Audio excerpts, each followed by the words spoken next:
మొత్తంగా మీరు సభలో చూస్తే కాంగ్రెస్ పార్టీ పాలసీలను గాలికి వదిలేసింది. రేవంత్ రెడ్డి గారు పాలసీలను గాలికి వదిలేసిండు. పహల్వాన్ల భాష మాత్రం మాట్లాడిండు. ఒక ఆయన నిలబడవా పహల్వాన్ అంటుండు. అసెంబ్లీలో పాలసీలు ఉంటాయి కానీ పహల్వాన్లు కుస్తీ యుద్ధాలు కుస్తీ పోటీలు ఉండయి కదా.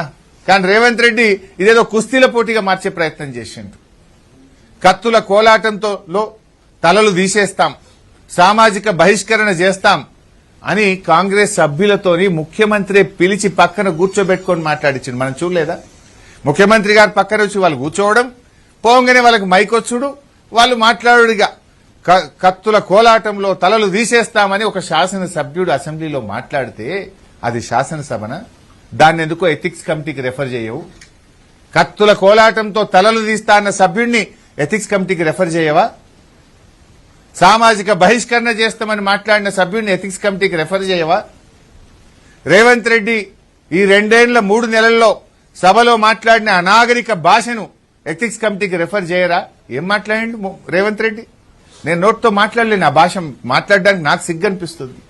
శాసనసభలో ఆయన మాట్లాడినటువంటి భాషను ఇవాళ ఎథిక్స్ కమిటీకి పంపాలి కదా. అధికారం ఉందనో మందబలం ఉందనో నోరుంది కదా అని ఇష్టం వచ్చినట్టు మాట్లాడితే ఇది శాసనసభ, రాష్ట్ర ప్రజలు గమనిస్తున్నారు. ఈ ప్రభుత్వ తీరును, ఈ ముఖ్యమంత్రి భాషను రాష్ట్ర ప్రజలు గమనిస్తున్నారు. మా గొంతు మందబలం ఉందని నువ్వు అసెంబ్లీలో నొక్కుతావేమో, కానీ మేము యాజ్ పాసిబుల్ దొరికిన ప్రతి చిన్న అవకాశాన్ని ఉపయోగించుకొని ఒక్క సెకండ్ కూడా వృధా చేయకుండా ప్రజా సమస్యల ప్రస్తావనకు మేము ప్రాధాన్యత ఇచ్చాము.